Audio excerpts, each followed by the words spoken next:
जय हिंद दोस्तों, आप सभी का एक बार फिर से आपके अपने YouTube channel Ram sir classes में स्वागत करते हैं। तो चलिए आज हम लोग देर नहीं करते हुए कक्षा 10वीं से प्रश्न एक्सरसाइज तीसरा में मतलब हम लोग आज चैप्टर तीसरा में प्रश्नवाली तीसरा पढ़ेंगे। तो आज हम लोग प्रश्नवाली तीसरा में जो हमारा समीकरण दिया रहेगा उसको हम लोग पूर्ण वर्ग विधि से सॉल्व करना देखेंगे। इससे पहले हमने जो हमारा समीकरण दिया रहता था उसको हमने गुणनखंड विधि से सॉल्व किया था। आज हमको उसी जो हमारा द्विघात समीकरण है उसको हम लोग एक दूसरे तरीके से, जैसे कि हमारे पास में पूर्ण वर्ग विधि से सॉल्व करना सीखेंगे। ठीक है, तो पूर्ण वर्ग विधि से किस रूप में होगा? वो जो हमारा पूर्ण वर्ग विधि हल होगा वो किस रूप में हो सकता है? x माइनस a का होल स्क्वायर या x प्लस a का होल स्क्वायर, इस रूप में हो सकता है हमारा जो पूर्ण वर्ग विधि होगा वो। ठीक है, तो जो हमें समीकरण दिया रहेगा उसको पहले हम इस रूप में परिवर्तित कर रहे हैं उसको, फिर हमें उसको क्या करना है, आगे सॉल्व करनी है। ठीक है, तो चलिए हम आगे आपको बताते हैं। ये होता है हमारा ये पूर्ण वर्ग विधि है। ठीक है, जैसे देखिए हमारे पास यहाँ पर प्रश्न दिया है और किसी क्वेश्चन को हमें पूर्ण वर्ग विधि से कब हल करना है? जब कोई क्वेश्चन को हम देखेंगे, यदि उनका जो हम लोग गुणनखंड तोड़ते हैं ना, मध्य पद को तोड़ करके जो गुणनखंड तोड़ते थे, तो मध्य पद का भाग अगर टूटता नहीं है तब हम इसमें कौन सी विधि लगा सकते हैं? पूर्ण वर्ग विधि। कौन सी विधि? पूर्ण वर्ग। यहाँ पर देखिए यदि हम लोग 6 और 1 से गुणा करा के देखेंगे तो कितना मिलेगा हमें? 6x का वर्ग मिलेगा। कितना मिलेगा? 6x का वर्ग। तो यहाँ पर हमें इस 4 अंडर रूट 2x मतलब 4 into under root 2 into x को हम लोग ऐसे दो भागों में तोड़ना है, जिनका गुणा करे या तो भाग करे, फिर से हमें कितना मिलना चाहिए? इतना मिलना चाहिए। घटाने पर या तो जोड़ने पर, और गुणा करने पर कितना मिलना चाहिए? फिर से हमें 6x का वर्ग मिले। परंतु ये जो उस रूप में नहीं टूटता, इस रूप में क्या है, नहीं टूटे गुणनखंड में, इसलिए हमें क्या है, जब गुणनखंड में जो चीजें नहीं टूटता उसे क्या करना रहता है हमें, उसमें हम लोग पूर्ण वर्ग विधि लगाते हैं। तो देखिए पूर्ण वर्ग विधि कैसे हल करते हैं, चलिए मैं आपके यहाँ बताता हूं। x का वर्ग माइनस, यहां पर देखिए जो 4 है, 4 को हम क्या लिख सकते हैं? 2 गुणित 2 into under root 2x plus 6। इस 4 को हम लोग 2 गुणित 2 लिख सकते हैं बराबर 0। यहां से क्या करेंगे? x का वर्ग माइनस ये हो जाएगा 2x इंटू 2 अंडर रूट 2 होगा। इस 6 के इधर पक्षांतर कर दो, माइनस 6। क्या करेंगे? 6 के इधर पक्षांतर कर दो, कितना हो जाएगा?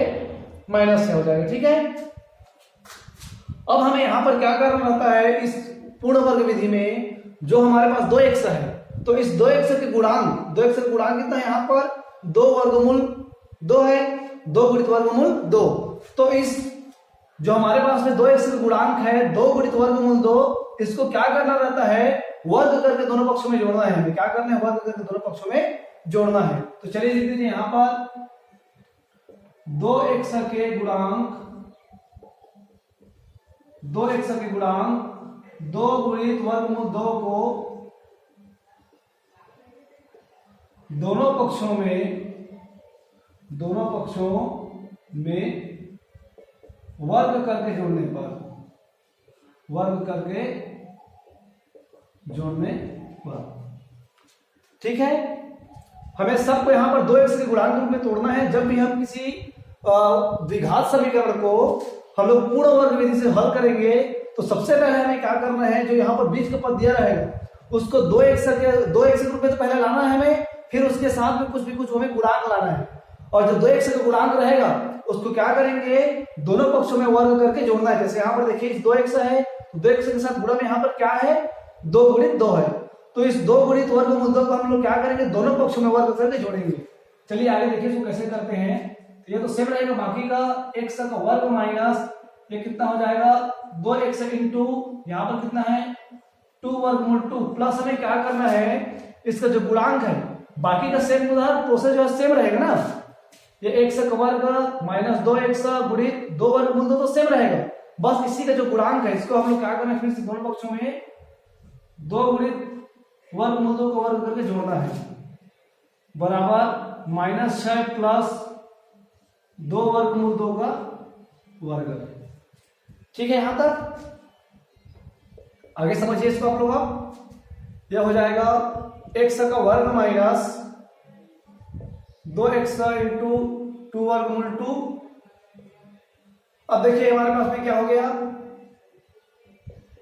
2 वर्गमूल 2 हो गया बराबर, इसको इधर सॉल्व करेंगे तो कितना हो जाएगा -6 प्लस ये 2 का वर्ग कितना हो जाएगा 4। अरे देखिए 2 में वर्गमूल लगा है तो वर्गमूल जो है वर्गमूल से कट जाएगा तो कितना बचेगा हमारे पास में पूरी 2 बचेगा। ठीक है, बराबर इधर कितना मिला x का वर्ग माइनस 2x इंटू 2 गुणित वर्गमूल 2 धन 2 गुणित वर्गमूल 2 का वर्ग बराबर, अब ये कितना हो जाएगा -6 प्लस 8 हो जाएगा ये बराबर x का वर्ग माइनस 2x इंटू 2 वर्गमूल 2 प्लस 2 वर्गमूल 2 का होल स्क्वायर बराबर। अब यहां देखिए 8 में से 6 घटा तो कितना मिलेगा हमें 2 मिलेगा। कितना मिलेगा 2। अब चूंकि हम एक सूत्र क्या जानते हैं a का वर्ग माइनस b का वर्ग बराबर a का वर्ग प्लस b का वर्ग माइनस 2ab, ये सूत्र जानते हैं। अब देखिए ये हमारा क्या है पूर्ण वर्ग में, इसे हमें बनाना है इसको। तो यहां पर देखिए a बराबर कितना है x है और b बराबर कितना है, यहां से b का मान कितना है, ये हो गया ना, तो b का मान कितना है 2 वर्गमूल 2 है।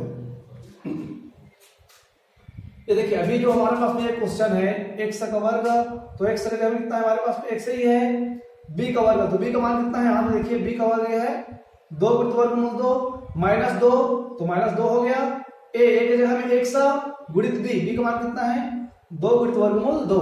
तो देखिए ये जो हमें पूरा का पूरा ये जो है हमें इस सूत्र के रूप में दिख रहा है, किस सूत्र के रूप में a का वर्ग धन b का वर्ग माइनस 2ab। मैंने यहाँ पर इस b का वर्ग जो यहाँ पे लिखा है, ठीक है ना, इसको आप आगे पीछे कर सकते हो, उससे आपको कोई परेशानी वाली बात नहीं है। ठीक है, अब देखिए जब ये हमारा ये पूरा जो हमारे पास में समीकरण है इस सूत्र के रूप में दिख रहा है तो इसको हम लोग ऐसा लिख सकते हैं, तो लिख दीजिए a का वर्ग मतलब, सॉरी ये मैंने एक सूत्र गलत लिख दिया था यहाँ पर, ये होल स्क्वायर रहेगा जी। ठीक है, अब देखिए a की जगह में कितना है x है और b का मान कितना है, यहाँ पर माइनस लगा है, b का मान कितना है 2 वर्गमूल 2, इसमें देखिए वर्ग लगा सकते हैं। तो हमने इस पूरे को इस रूप में बदल दिया x माइनस 2 वर्गमूल 2 का होल स्क्वायर, क्योंकि हम सूत्र जानते हैं ना a माइनस b का होल स्क्वायर बराबर a का वर्ग प्लस b का वर्ग माइनस 2ab बराबर। हमारे इधर कितना बचा है 2 बचा है, कितना बचा है 2। अब यहां से क्या करेंगे इस वर्ग को 2 को ट्रांसफर कर देंगे, तो x माइनस 2 वर्गमूल 2 बराबर क्या लग जाएगा, इसमें 2 वर्गमूल 2 लग जाएगा जी। हमने इस वर्ग 2 को क्या किया ट्रांसफर कर दिए, वर्ग को जब ट्रांसफर कर देते क्या हो जाता है वर्गमूल हो जाता है। अब यहां से क्या करेंगे एक बार प्लस चिन्ह लेंगे और एक बार माइनस चिन्ह लेंगे। ठीक है,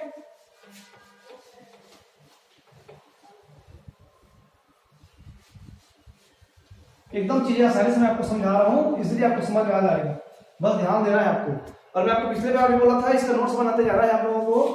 अब एक बार x माइनस 2 वर्गमूल 2 बराबर वर्गमूल 2, ये क्या प्लस माइनस में होगा, तो एक बार प्लस चिन्ह लेने पर तो प्लस चिन्ह लेंगे क्या हो जाएगा x माइनस 2 वर्गमूल 2 बराबर, इसमें से प्लस चिन्ह लेंगे तो वर्गमूल 2 हो गए। ठीक है, अब क्या करेंगे यहां से एक बार माइनस चिन्ह लेंगे, प्लस चिन्ह लेने पर, तो जब प्लस चिन्ह लेंगे तो क्या हो जाएगा, क्योंकि जब वर्ग को हम ट्रांसफर करेंगे तो प्लस माइनस में होता है ना, तो यहां से क्या हो जाएगा x बराबर इस 2 वर्गमूल को इधर ट्रांसफर कर दो, तो 2 वर्गमूल 2 प्लस में था फिर वर्गमूल 2, तो दोनों देखिए वर्गमूल 2 कॉमन दिख रहा है, कॉमन ले लेंगे तो x बराबर वर्गमूल 2 कॉमन आ गया, तो यहाँ पे क्या बचा 2 + 1, तो बराबर x का मान क्या मिलेगा हमें यहाँ से 3 गुणित वर्गमूल 2। अब जब हम ऋण चिन्ह लेंगे माइनस चिन्ह लेने पर, ठीक है, तब हमें क्या मिल जाएगा x माइनस 2 वर्गमूल 2 बराबर माइनस वर्गमूल 2 होगा। तब x बराबर जब इसको इधर हम ट्रांसफर कर देंगे तो माइनस वर्गमूल 2 प्लस 2 वर्गमूल 2 होगा। अब x बराबर जब यहां से हम लोग माइनस वर्गमूल 2 को कॉमन लेंगे, यहाँ पे क्या बचेगा 1 प्लस 2 बचेगा। तब x बराबर यहां से कितना बच जाएगा, ये 3 हो गया, तो माइनस 3 गुणित वर्गमूल 2 ये हमारा क्या है, आंसर है। तो हमें x के जो दो मान मिले, मूल क्या के मिले, x बराबर 3 गुणित वर्गमूल 2 और x बराबर माइनस 3 गुणित वर्गमूल 2, यही हमें दो के मान है। ऐसे हम लोग स्वयं निकालते थे, लेकिन वो हमारा विधि क्या था, गुणनखंड विधि था।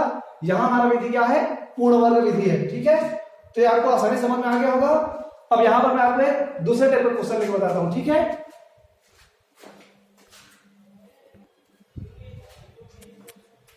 अब यहाँ पर